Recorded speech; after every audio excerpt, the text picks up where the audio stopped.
CPM സംസ്ഥാന secretary Pinarayi Vijayan തന്നെയാണ് ഇടതുമുന്നണിയുടെ ഇത്തവണത്തെ തെരഞ്ഞെടുപ്പ് പ്രചാരണ നായകൻ. VS അച്യുതാനന്ദൻ പാർട്ടിക്ക് വഴങ്ങിയിരിക്കുന്നു. ചുരുക്കം സ്ഥലങ്ങളിലെ അദ്ദേഹം പ്രചാരണത്തിലെത്തുന്നുമുള്ളൂ.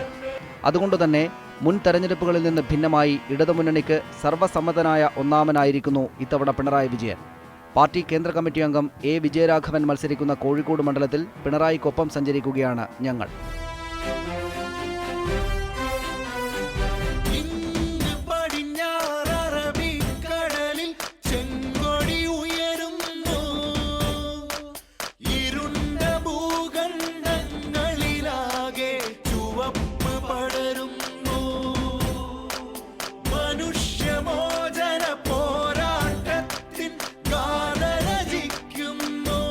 പിണറായി വിജയൻ കേരളത്തിലെ ഏറ്റവും പ്രധാനിയായ ഈ രാഷ്ട്രീയ നേതാവിൻ്റെ ഇന്നത്തെ തെരഞ്ഞെടുപ്പ് പ്രചാരണ പൊതുയോഗങ്ങളിൽ ആദ്യത്തേത് കൂട്ടാലിടയിലാണ്. കോഴിക്കോട് ലോക്സഭാ മണ്ഡലത്തിൽ ഉൾപ്പെടുന്ന കൂട്ടാലിട ഒരു CPIM കേന്ദ്രമാണ്. CPIM പ്രവർത്തകരും അനുഭാവികളും ഇതൊന്നുമല്ലാത്തവരും പിണറായി വിജയൻ്റെ വരവിനായി കാത്തു നിൽക്കുകയാണ്.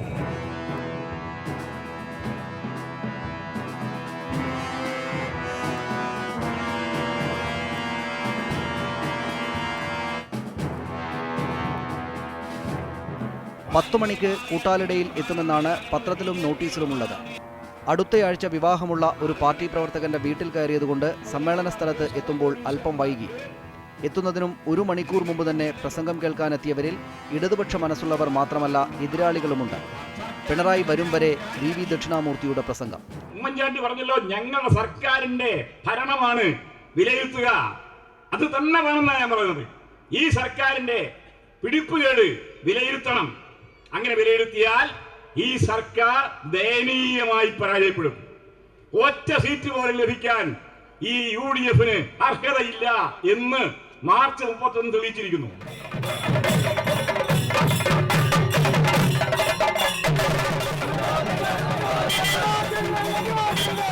പത്തരയ്ക്ക് പിണറായി വിജയൻ വന്നിറങ്ങുന്നു. ഒപ്പം കോഴിക്കോട് ജില്ലാ സെക്രട്ടറി TP രാമകൃഷ്ണനുമുണ്ട്.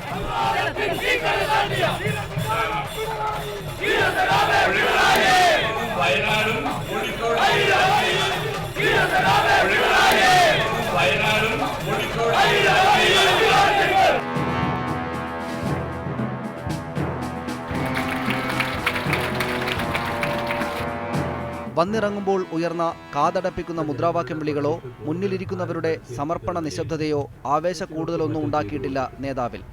പതിവ് രീതിയിൽ കാര്യമാത്ര പ്രസക്തമായ പ്രസംഗം. കോർപ്പറേറ്റുകൾക്കും വൻകിട മുതലാളിമാർക്കും വാരിക്കോരി സഹായം, പാവപ്പെട്ടവർക്ക് ആകാവുന്നത്ര ഉപദ്രവം, ഇതാണ് കോൺഗ്രസിന്റെ നേതൃത്വത്തിലുള്ള ഗവൺമെന്റ് ചെയ്തിട്ടുള്ളത്.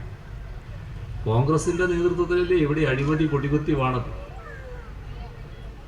കോൺഗ്രസ് നേതൃത്വം കൊടുക്കുന്ന ഗവൺമെന്റ് ആണല്ലോ നമ്മുടെ രാജ്യത്തെ 5.5 ലക്ഷം കോടി രൂപയുടെ അഴിമതിയിലേക്ക് എത്തിച്ചത്. ലോകത്തിലെ തന്നെ ഏറ്റവും വലിയ അഴിമതി നടക്കുന്ന രാഷ്ട്രമായി ഇന്ത്യയെ മാറ്റിയല്ലോ. ഇതാണല്ലോ നമ്മുടെ രാജ്യത്തിന്റെ അവസ്ഥ. അവര് ഞങ്ങൾക്ക് ഇനിയും അധികാരം തന്നാൽ അഴിമതി തടയുമെന്ന് പറഞ്ഞാൽ ആര് വിശ്വസിക്കും? 10 വർഷമാണല്ലോ ഇപ്പോൾ തുടർച്ചയായി കോൺഗ്രസ് അധികാരത്തിലുള്ളത്. ആ 10 വർഷത്തിന്റെ തുടക്കം എങ്ങനെയായിരുന്നു എന്ന് ചിന്തിക്കുന്നത് നല്ലതാണ്. രാജ്യത്തെ പ്രത്യേക രാഷ്ട്രീയ സാഹചര്യമാണ് ഇടതുപക്ഷം ആ ഘട്ടത്തിൽ കോൺഗ്രസിന് പിന്തുണ നൽകുന്നതിനിടയാക്കിയത്. അങ്ങനെയാണ് ഒരു പൊതു മിനിമം പരിപാടി പ്രഖ്യാപിച്ചത്. ഒട്ടേറെ കാര്യങ്ങൾ ആ പരിപാടിയിൽ പറഞ്ഞിരുന്നു. പക്ഷെ നടന്നതെന്താ? ആ പ്രഖ്യാപിച്ച ദിവസം ആ പൊതു മിനിമം പരിപാടി കോൺഗ്രസ് കണ്ടതാണ്. പിന്നെ ഒരു ഘട്ടത്തിലും ആ പറയുന്ന കാര്യങ്ങളിലേക്ക് തിരിഞ്ഞു നോക്കിയിട്ടില്ല. ഇപ്പോൾ ആരോഗ്യ സുരക്ഷയെപ്പറ്റി പറയുന്നവർ അന്ന് പൊതു മിനിമം പരിപാടിയിൽ പറഞ്ഞ തരത്തിൽ ആരോഗ്യരംഗത്ത് പണം ചെലവഴിച്ചിരുന്നുവെങ്കിൽ നമ്മുടെ രാജ്യത്തെ ആരോഗ്യരംഗം വൻതോതിൽ മെച്ചപ്പെടുമായിരുന്നു. പാവപ്പെട്ടവർ ചികിത്സ കിട്ടാതെ മരിക്കുന്ന രാജ്യമാണ് ഇന്ത്യ. ആ സ്ഥിതിക്ക് മാറ്റമുണ്ടാകുമായിരുന്നു. പൊതുജനാരോഗ്യം ശക്തിപ്പെടുത്താൻ കഴിയുമായിരുന്നു. ആര് ഈ പറയുന്ന കാര്യങ്ങൾ കോൺഗ്രസ് ഇപ്പോൾ പറഞ്ഞാൽ ആര് വിശ്വസിക്കും? കേരളത്തിലെ ഏറ്റവും പരിചിതമായ രാഷ്ട്രീയ ശബ്ദത്തിന് കാതോർക്കുകയാണ് കൂട്ടാലിടയിലെ ജനങ്ങൾ. ഒട്ടും ആവേശക്കൂടുതലില്ലാതെ പതിഞ്ഞ താളത്തിൽ തുടങ്ങി ക്രമാനുഗതമായി മുകളിലേക്ക് കയറുന്ന സാധാരണമായ പ്രസംഗം. ആവേശപ്രകടനമോ തമാശ പറച്ചിലോ ഇല്ലെങ്കിലും അങ്ങേയറ്റം സൂക്ഷ്മതയോടെ നിശബ്ദമായി ശ്രമിക്കുകയാണ് പിണറായി വിജയനെ ജനം.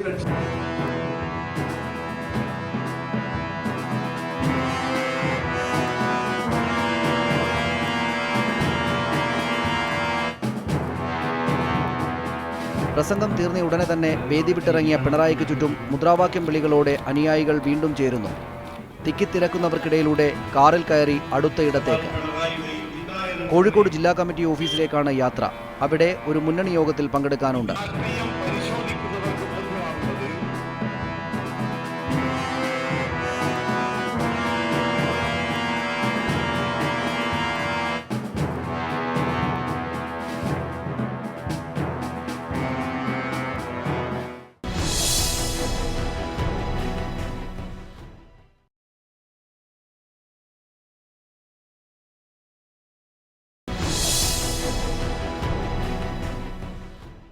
കൂട്ടാലിടയിലെ പൊതുയോഗത്തിന് ശേഷം കോഴിക്കോട് ജില്ലാ കമ്മിറ്റി ഓഫീസിലേക്കാണ് പിണറായി വിജയൻ മറ്റ് നേതാക്കൾക്കൊപ്പം എത്തിയത്. ഇവിടെ തെരഞ്ഞെടുപ്പ് കമ്മിറ്റി യോഗങ്ങൾ നടക്കുകയാണ്.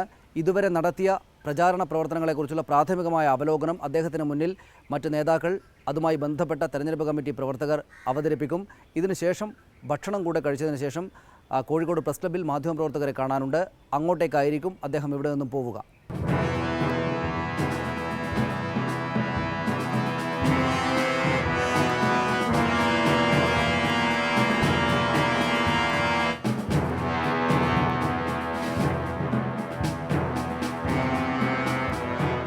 മൂന്ന് മണിക്കുള്ള വാർത്താ സമ്മേളനത്തിന് പ്രസ് ക്ലബ്ബ് ഹാളും നേരത്തെ നിറഞ്ഞു കഴിഞ്ഞു. കൃത്യസമയത്ത് തന്നെ പിണറായി വന്നിറങ്ങി. ഒഞ്ചിയവും വടകരയുമുള്ള കോഴിക്കോട് ജില്ലയിൽ നിന്ന് ഉയരാവുന്ന ചോദ്യങ്ങൾ നേരത്തെ മനസ്സിൽ കണ്ടിരുന്നു എന്ന് തോന്നിപ്പിക്കുന്ന പ്രകടനമായിരുന്നു മാധ്യമപ്രവർത്തകരെ കൈകാര്യം ചെയ്യുന്നതിൽ. അഭിപ്രായ സർവേകൾ കോർപ്പറേറ്റുകളുടെ കർസേവയാണ് എന്ന പ്രയോഗത്തിലൂടെയായിരുന്നു തുടക്കം. കോർപ്പറേറ്റുകളുടെ ഒരു കർസേവയായിട്ടാണ് ഈ സർവേകൾ മാറിക്കൊണ്ടിരിക്കുന്നത് എന്നുള്ളതാണ് കാണാൻ കഴിയുക. സർവേ പലപ്പോഴും നിലവിലുള്ള യാഥാർത്ഥ്യവുമായി ബന്ധപ്പെട്ടല്ല വരുന്നത്. ഗൗരവത്തോടെയുള്ള മറുപടി ആവശ്യമുള്ള ചോദ്യങ്ങൾക്ക് അങ്ങനെ, ഗൗരവം വേണ്ടാത്തവയ്ക്ക് അങ്ങനെയും. പിണറായിയിൽ നിന്ന് കേരളത്തിന് സാധാരണഗതിയിൽ പരിചയമില്ലാത്ത രീതിയിലുള്ള രസികൻ വാർത്താ സമ്മേളനം. പാർട്ടിയുടെ രീതികളെ കുറിച്ച് ശരിക്കും മനസ്സിലാക്കാൻ കഴിയാത്തതുകൊണ്ട് വരുന്നൊരു പ്രശ്നമാണ്. അല്ല, നിങ്ങൾ ഒരു കല്യാണം വരുന്നുണ്ട്, എൻ്റെ കുട്ടിയുടെ കല്യാണം ഉണ്ട് എന്ന് ഒരാളെ കണ്ടാൽ പറയുന്നുണ്ടെങ്കിൽ അതിനെന്താണ് തെറ്റ്? ഇതൊക്കെ സാധാരണ മനുഷ്യ സഹജമായിട്ടുള്ള കാര്യമല്ലേ? മറുപടി പറയാതിരിക്കലാണ് ഒരു ഒന്നാമത് അങ്ങനെ മറുപടി അർപ്പിക്കുന്നില്ല. നമുക്ക് എന്ത് പരിപാടികളുണ്ടല്ലോ. 1/2 മണിക്കൂറാണ് പറഞ്ഞത്, ഇപ്പൊ ഏകദേശം 1 മണിക്കൂറായി.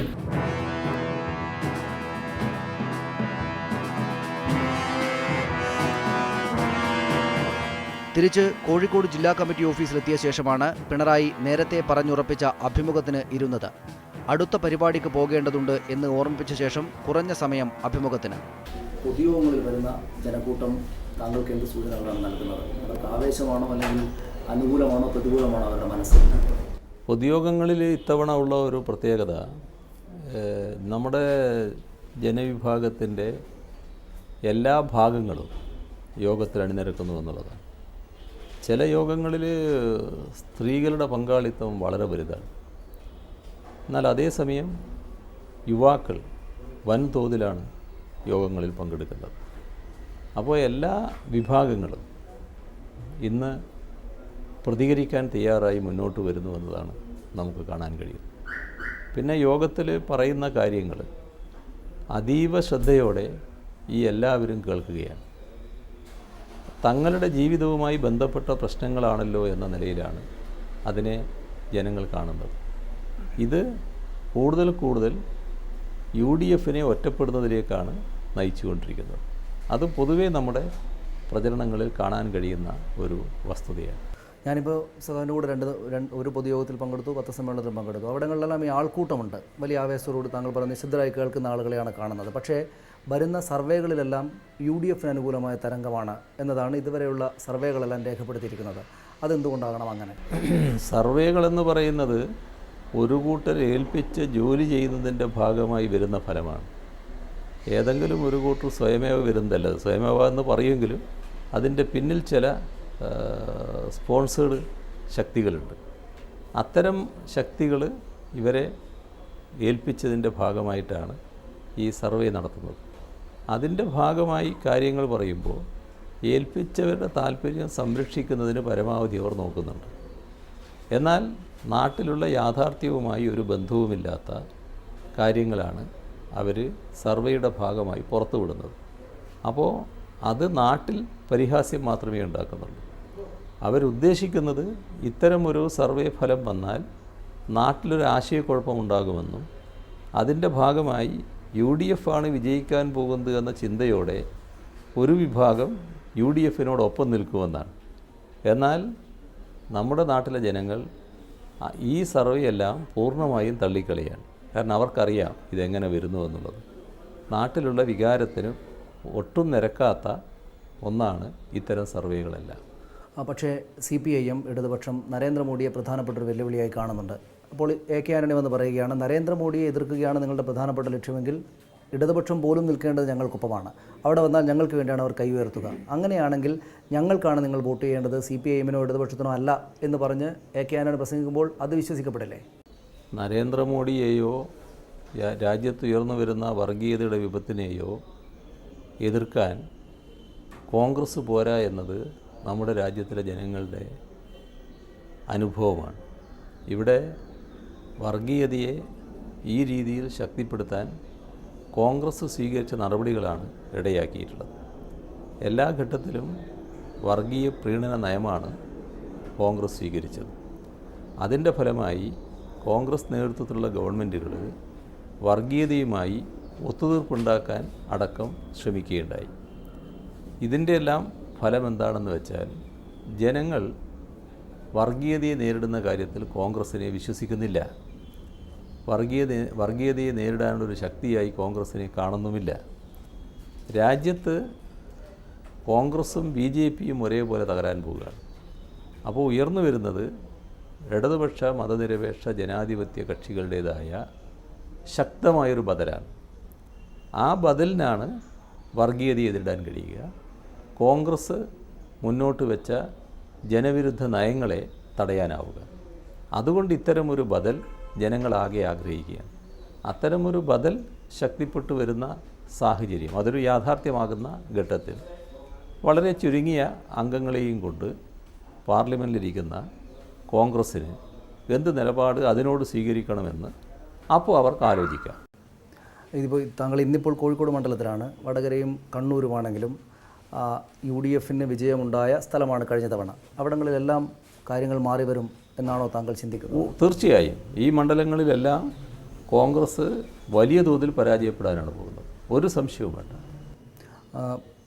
മറ്റൊരു കാര്യം ചോദിച്ചാൽ, ഈ താങ്കളുടെയൊക്കെ ചെറുപ്പകാലത്ത് കേട്ടിരുന്ന പ്രസംഗങ്ങൾ, നായനാരുടെയും അതുപോലെ താങ്കളുടെ നേതാക്കളുടെയൊക്കെ പ്രസംഗങ്ങൾ ഈ ആൾക്കൂട്ടത്തെ മുഴുവൻ ഏതെങ്കിലും തരത്തിൽ സന്തോഷത്തിലാക്കുകയും ആവേശത്തിലാക്കുകയും ചെയ്യുന്നതാണ്. താങ്കൾ പക്ഷേ ഒരേ താളത്തിൽ പ്രസംഗിച്ച് പോകുന്ന ഒരാളാണ്, സംസാരിക്കുകയാണെങ്കിൽ തന്നെയും.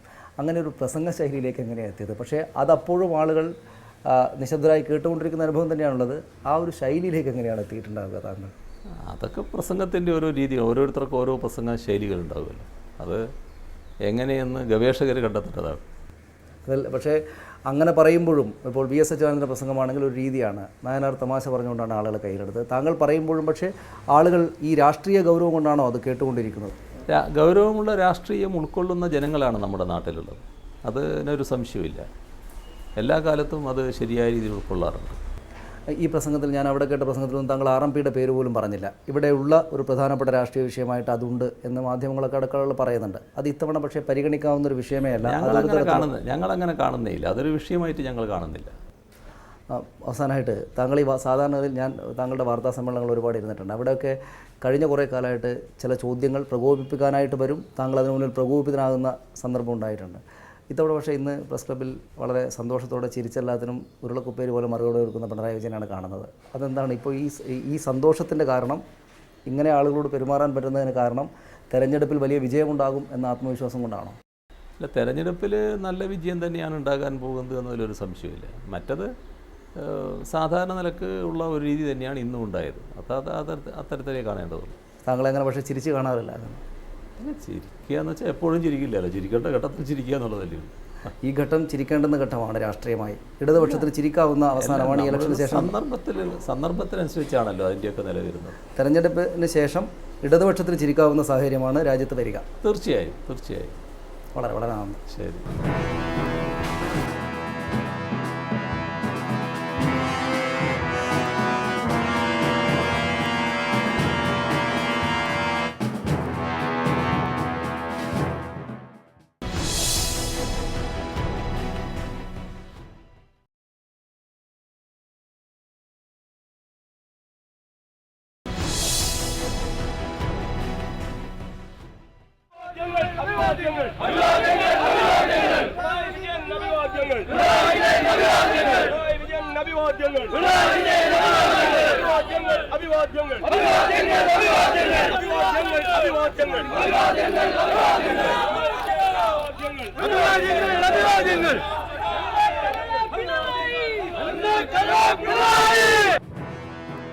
നരിക്കുനിയിലാണ് രണ്ടാമത്തെ പൊതുയോഗം.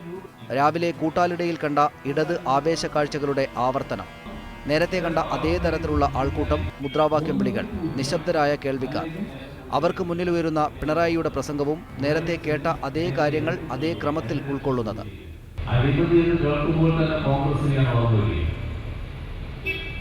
കോൺഗ്രസിന്റെ നേതൃത്വത്തിലുള്ള ഗവൺമെന്റാണ് നമ്മുടെ രാജ്യത്ത് അഴിമതി സാർവത്രികമാക്കി 5.5 ലക്ഷം കോടി രൂപയുടെ അഴിമതിയാണ് കോൺഗ്രസിന്റെ നേതൃത്വത്തിൽ ഗവൺമെന്റ് നടത്തിയത്. ഈ അഴിമതിയൊക്കെ ആർക്കു വേണ്ടിയ കോർപ്പറേറ്റുകളെ സഹായിക്കുന്നതിന് വേണ്ടിയുള്ള നടപടികളാണ്.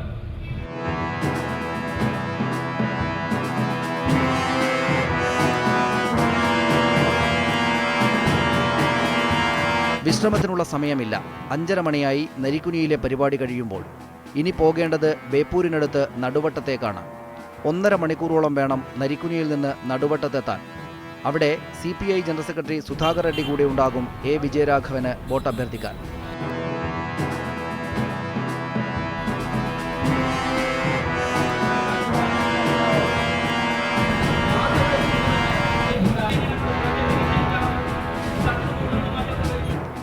പകൽ പൊതുയോഗങ്ങളിൽ കണ്ടതിനേക്കാൾ കൂടുതൽ ആളുകളുണ്ട് നടുവട്ടത്ത് പിണറായിയെ കേൾക്കാൻ. ബേപ്പൂരിനടുത്ത് നടുവട്ടത്താണ് പിണറായി വിജയന്റെ ഇന്നത്തെ ഒടുവിലത്തെ പരിപാടി. നിരവധി ആളുകൾ ഇതിനകം തന്നെ എത്തിച്ചേർന്ന് കഴിഞ്ഞു. ഇടതുപക്ഷ ജനാധിപത്യ മുന്നണിയുടെ പ്രവർത്തകർ വിവിധ ഭാഗങ്ങളിൽ നിന്നായി പ്രകടനമായി തന്നെ ഇവിടേക്ക് വരികയുമാണ്. വേദിയിൽ മുൻ മന്ത്രി എളമരം കരീം സംസാരിച്ചു കൊണ്ടിരിക്കുകയാണ്. അല്പസമയത്തിനകം പിണറായി വിജയൻ ഇവിടേക്ക് എത്തിച്ചേരും.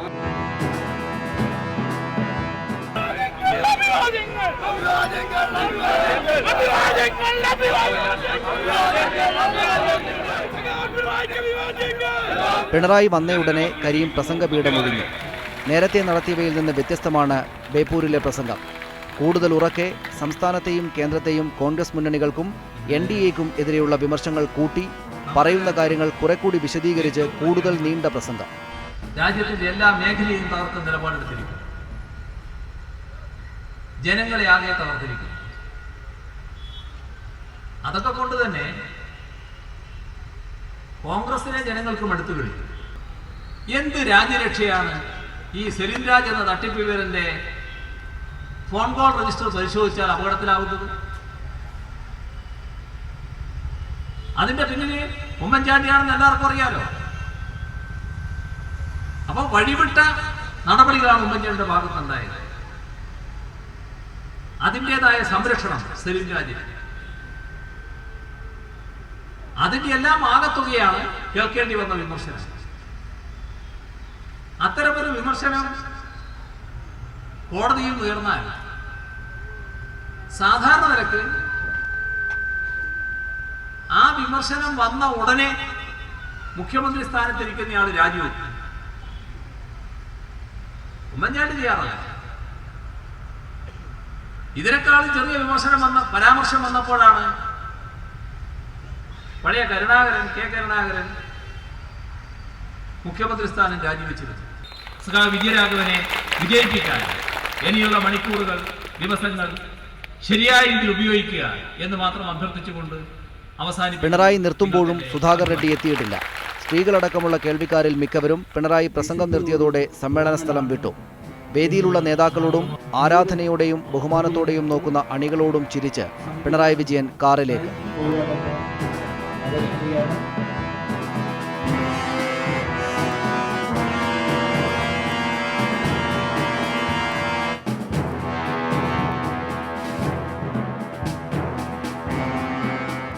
നരേന്ദ്രമോദി തൊട്ട് ഉമ്മൻചാണ്ടി വരെ, 2G സ്പെക്ട്രം തൊട്ട് സോളാർ വിവാദം വരെ നാട് ചർച്ച ചെയ്യുന്ന എല്ലാ രാഷ്ട്രീയ സംഭവ വികാസങ്ങളെയും പ്രതിപാദിക്കുന്ന രാഷ്ട്രീയ പ്രസംഗങ്ങളാണ് പിണറായി വിജയൻ അദ്ദേഹത്തിൻ്റെ രാഷ്ട്രീയ പ്രചാരണ യോഗങ്ങളിൽ നടത്തിയത്.